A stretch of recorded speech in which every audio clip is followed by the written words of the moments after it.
Hello, everyone. I want to talk a little bit more this divide and conquer that's going on. Last Sunday, Van Jones did an interview stating all white people have a disease or a virus in their brain. My 5 year old loves everybody. As long as you want to play with him, he could care less about anything else. He has no disease in his brain. It's something that's taught, it's something that's learned. Um, the police attacking protesters and innocent bystanders, but leaving looters and people committing acts of violence alone for the most part. You have a 75-year-old man pushed down to the ground by two Buffalo response team police officers. You cowardly sons of bitches. He's 75 years old. You couldn't move that man another way besides throwing him down and fracturing him. I mean, critical injuries. He's bleeding from his ears. That's how you police. That's how you protect and serve. He's 75 years old. You could have moved him. You could have went around him. There was multiple other options at your hands other than that.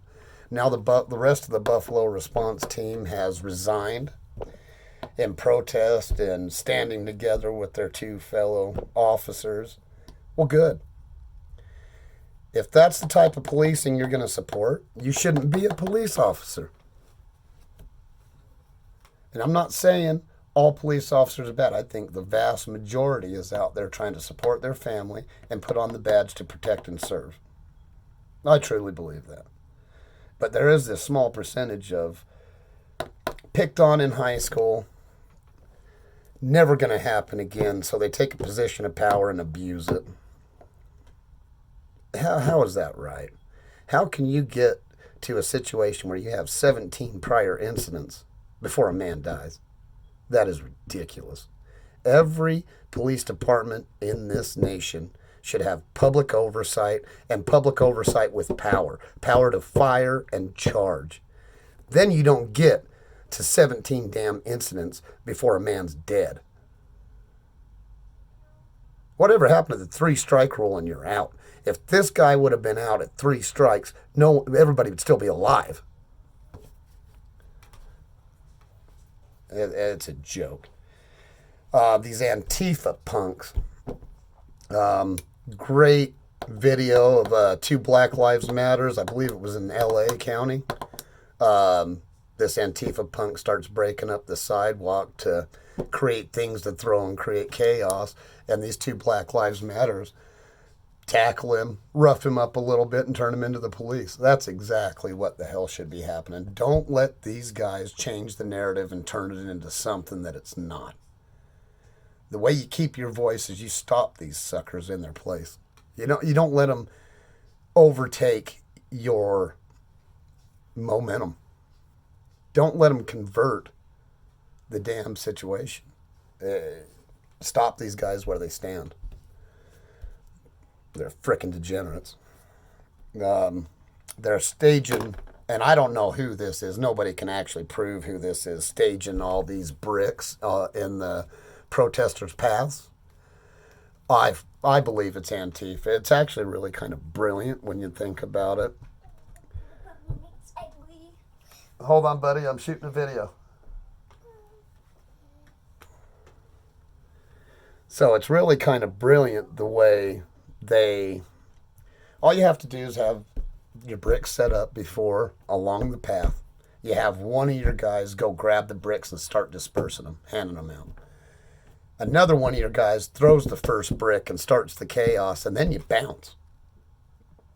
You let them take over. You've already started it. Just let the momentum carry it. It's really kind of brilliant. They're a bunch of punks. Don't let them get away with it.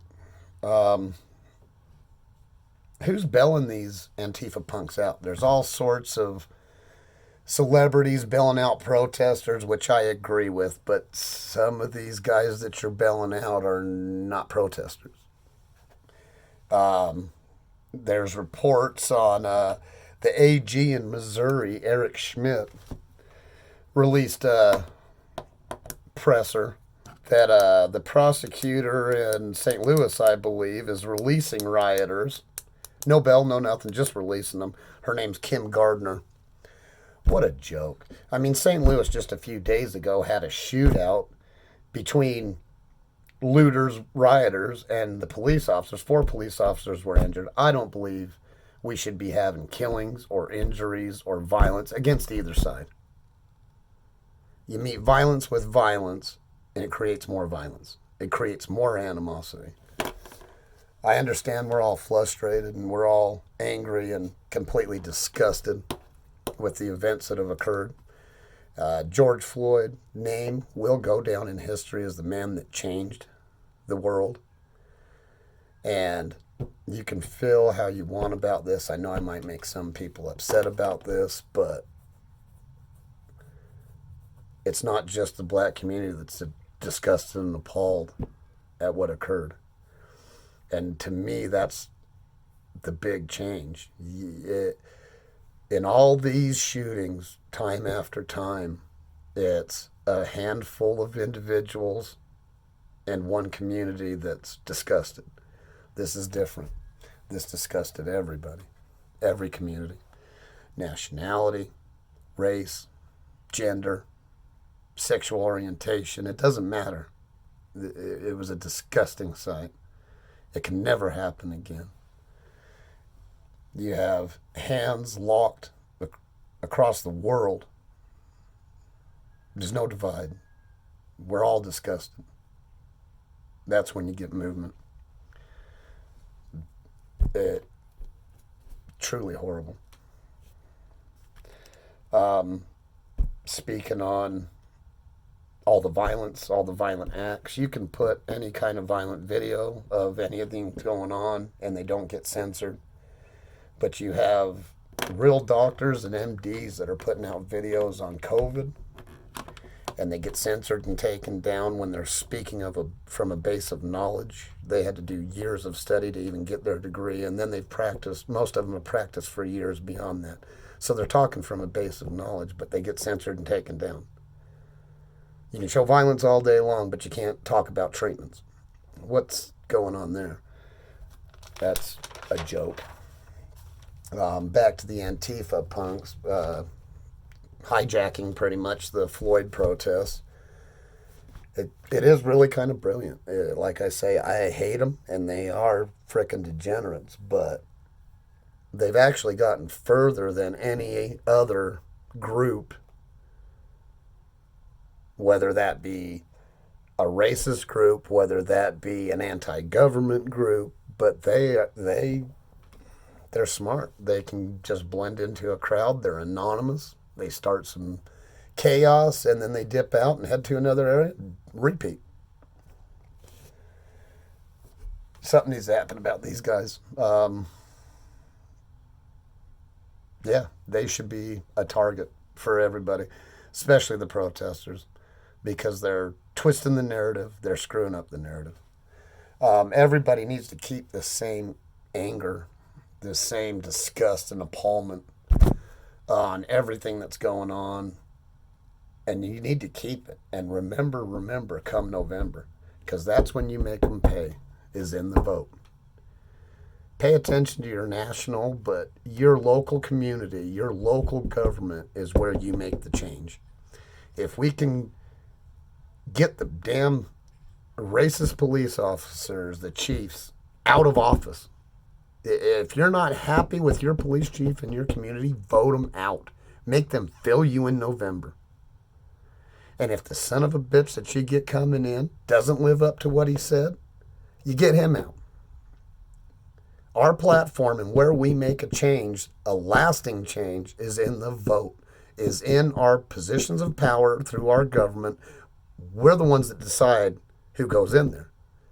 And if you don't get out and vote in November, you got no right to say anything the rest of the year. If you don't do your part in November, you didn't do nothing for the whole year.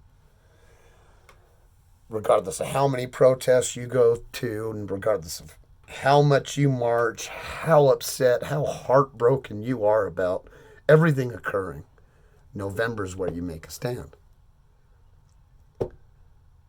Make these corrupt sons of bitches feel you and feel your disgust. Get them out. Stop and think. Don't just follow blindly. I know we're all angry, hurt, fed up, but think for yourself. Don't let these Antifa people take and make this about something else. Help make Floyd's daughter right. Help make Floyd's name change the world for good, for the better. You take the covering off of an individual, whether they're big, small, gay, whatever color. You take the cover off, and what is the fucking difference between us? All it is a covering that will rot. The soul is what matters in a person, the spirit, the heart. And how are we any different? We all pretty much grow up and want the same things out of life: to be happy, to be content, to love one another, to be secure and safe. When you get down to the basics, we all want the same things. Why make it any harder on the next individual? That doesn't make any sense. Be safe out there. There's a lot of craziness going on. Think before you act. Take care of your community. Look into your local government.